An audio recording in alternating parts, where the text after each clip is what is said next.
साथियों नमस्कार।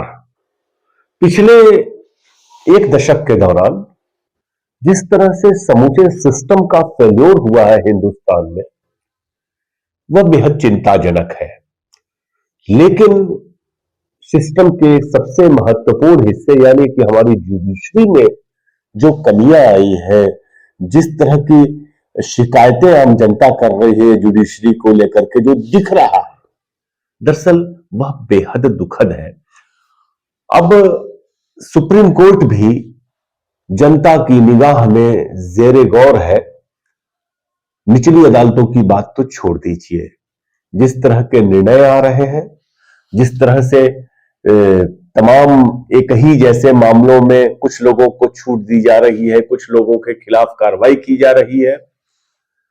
जमानत अब मुश्किल होती जा रही है। किसी एक वर्ग विशेष से जुड़े मामलों पर अदालतें कठोर रुख अख्तियार कर लेती हैं। देश का जो माहौल है सांप्रदायिक, उसके बावजूद अदालतों के जो तमाम फैसले आ रहे हैं, उनको देखकर ये साफ लगता है कि अदालतें न केवल बाहर के दबाव से जूझ रही हैं, बल्कि जुडिशियल सिस्टम में जो खामियां हैं, जो कमियां हैं, उसका भी शिकार है।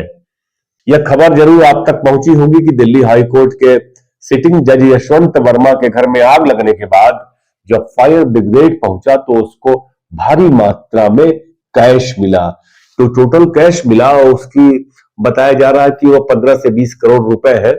जिसके बाद जस्टिस यशवंत वर्मा को सुप्रीम कोर्ट की कॉलेजियम ने वापस उनके जो इलाहाबाद हाई कोर्ट से भेजने का फैसला किया है। आपको बताऊं कि इसके पहले वह इलाहाबाद हाई कोर्ट में ही थे और वहां से दिल्ली हाई कोर्ट पहुंचे थे।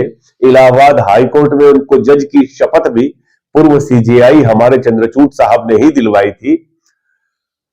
जरूर चौंकाने वाली जो बात है वो ये है कि जिन मामलों की में उन्होंने फैसले दिए हैं, पिछले कई मामले ऐसे हैं जिन पर आश्चर्य होता था कि यह फैसला क्यों कराया।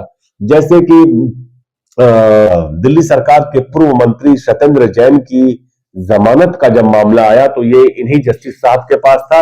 सिर्फ इतना ही नहीं, कांग्रेस पर जब इनकम टैक्स ने नोटिस भेजी और उनके फिर से पुनर्मूल्यांकन की बात कही, तो वो जब कांग्रेस पार्टी इसको लेकर के पहुंची दिल्ली हाई कोर्ट कि हमारा इनकम टैक्स फिर से रीअसेसमेंट नहीं होना चाहिए, तो इन्होंने ही निर्णय दिया था कि नहीं, ये रीअसेसमेंट होगा, इसको रोका और इस पर रोक नहीं लगाई जा सकती है।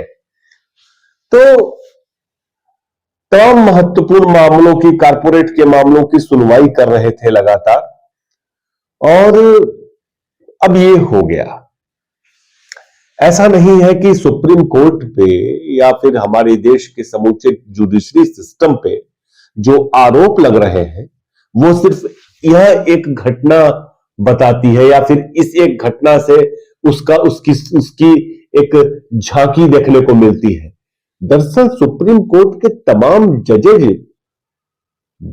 अलग अलग वक्त में इस तरह के करप्शन पर टिप्पणी कर चुके हैं।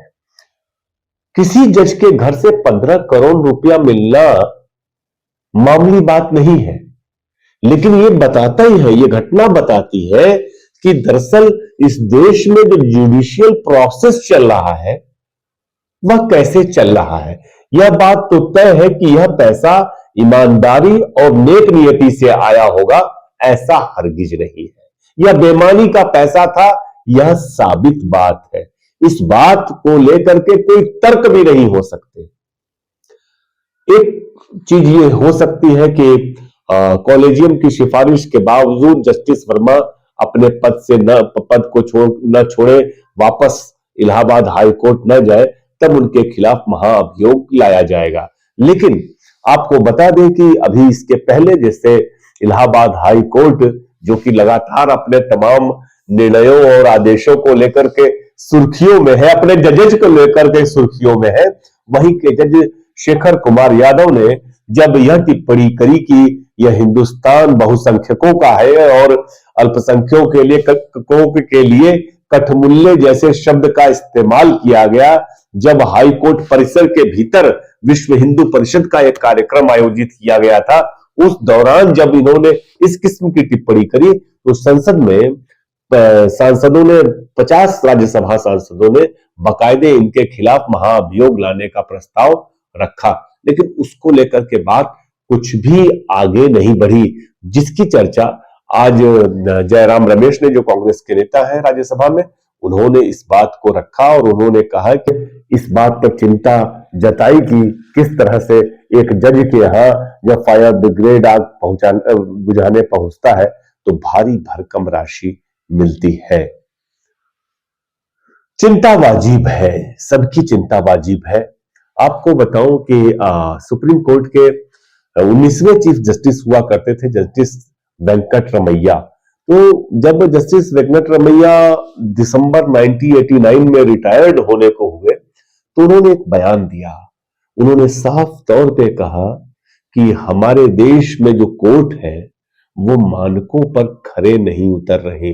सिर्फ इतना ही नहीं, हमारे यहाँ के जजेज जो है वो भारी भरकम खूबसूरत महंगी पार्टियों और दारू की बोतलों से प्रभावित हो रहे हैं। ये एक पूर्व सीजीआई ने कहा था। सोचिए, ये उन्होंने कहा था 34-35 साल पहले, और आज भी यह सच होता दिखाई दे रहा है। उस वक्त थोड़ी रीढ़ हुआ करती थी। आपको बता दूं कि एक पूर्व केंद्रीय विधि एवं न्याय मंत्री थे कांग्रेस पार्टी की सरकार में, शिवशंकर जी, उनका पूरा नाम था पी शिवशंकर। उनका एक बयान आपको सुनाना चाहता हूं। बहुत बहुत कठोर टिप्पणी उन्होंने की थी कोर्ट्स पे। उन्होंने साफ कहा था जो बड़े पैमाने पर विदेशी धन रखते हैं, जो तमाम तरह के अपराधों में शामिल रहे हैं और तमाम तरह की प्रतिक्रियाएं दर्ज कर, इनकी प्रतिक्रियावादी है, उनको देश के न्यायालयों में शरण मिल रही है। और यह सच्चाई है। एक अलग दुनिया है, वह दुनिया है इस देश में जजेज की जिससे आम जनता देख नहीं पाती। कुछ भी कर ले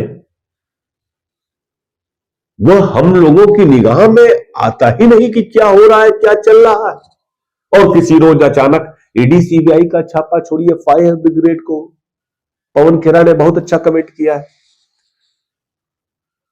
फायर ब्रिगेड पैसा खोई भ्रष्टाचार निकाल रहा है, यह देश है। मैं जिन पूर्व सीजीआई जस्टिस वेंकट रमैया की बात कर रहा था, आपको बताऊं कि उन्होंने एक इंटरव्यू में बहुत चौंकाने वाला खुलासा किया जिससे पूरे देश में हड़कंप मच गया। न्यायिक व्यवस्था करप्शन को लेकर के जस्टिस वेंकट रमैया जितना पुरजोर ढंग से बोलने वाला, साहस से बोलने वाला कोई दूसरा व्यक्ति फिर जुडिशरी में नहीं हुआ। बाद के लोगों की तो रीढ़ बेहद कमजोर, टेढ़ी दिखाई दी। वेंकट रमैया के खिलाफ मुंबई हाई कोर्ट में अवमानना की एक याचिका दाखिल की गई।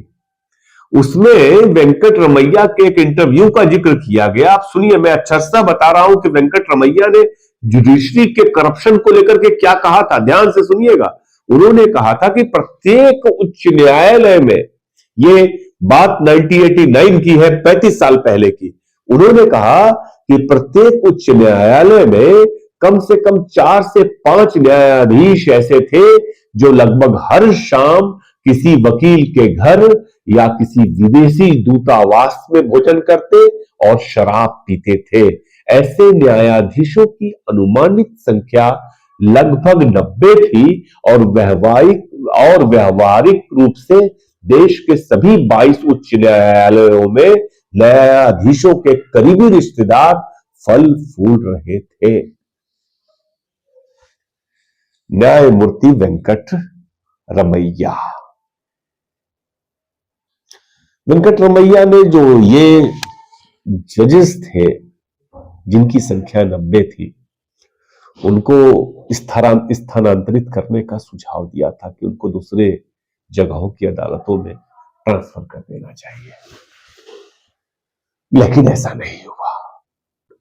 आज के हालात आप देखिए। अब आप सोचिए कि उस वक्त ये आलम था, आज क्या आलम होगा। उस वक्त वेंकटरमैया ने एक बात और कही थी। उन्होंने कहा था कि न्यायाधीशों के करीबी रिश्तेदारों को उस उच्च न्यायालय में वकालत करने से रोका जाना चाहिए जहां पे उनके रिलेटिव जजेज हैं। उन्होंने न्यायाधीशों के बेटों, दामादों और भाइयों के उन अदालतों में पेश होने के खिलाफ अपनी बात रखी जहां पर वह बेंच पे है। उन्होंने कहा कि ज्यादातर न्यायाधीशों के रिश्तेदार इलाहाबाद, चंडीगढ़, दिल्ली और पटना के उच्च न्यायालयों में वकालत कर रहे हैं। ये पूर्व सीजेआई कह रहा है। महत्वपूर्ण बात देखिए, उस एक बात को सुनिए जो वो कह रहे हैं, और आज के इस घटनाक्रम को देखिए कि एक फायर ब्रिगेड जब पहुंचता है और आग बुझाता है तो उसको 15 करोड़ रुपए मिलते हैं। कितना चौंकाने वाला है ये सब।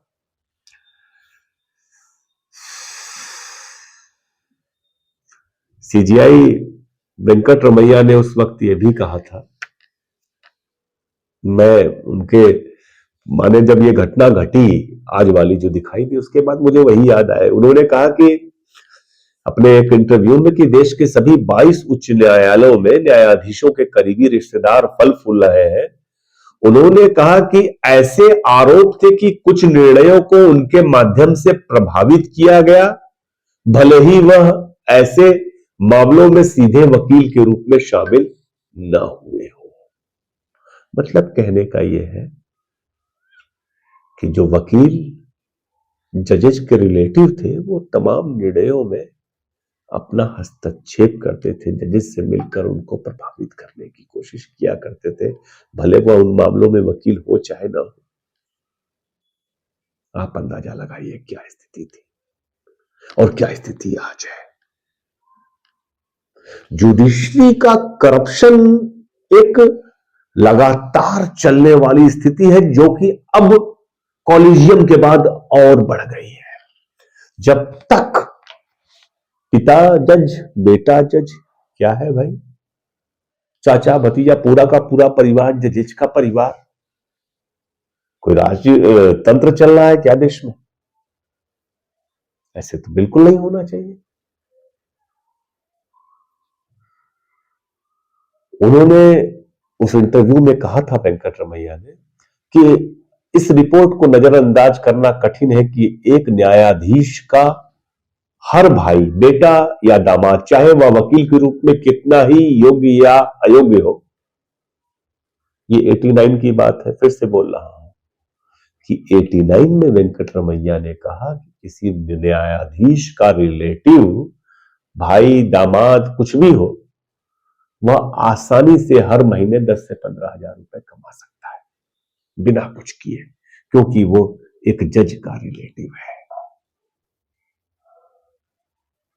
2001 में ऐसा नहीं था कि केवल वेंकटरमैया, 2001 में उस वक्त सीजीआई थे न्यायमूर्ति भरूचा, तो उन्होंने इस बात पर दुख व्यक्त किया था कि भारत में 20% न्यायाधीश करप्ट है। तो उन्होंने जो एक आंकड़ा निकाला था 20% का निकाला था, और यह बात उन्होंने कानून दिवस समारोह के दौरान सार्वजनिक रूप से कही थी।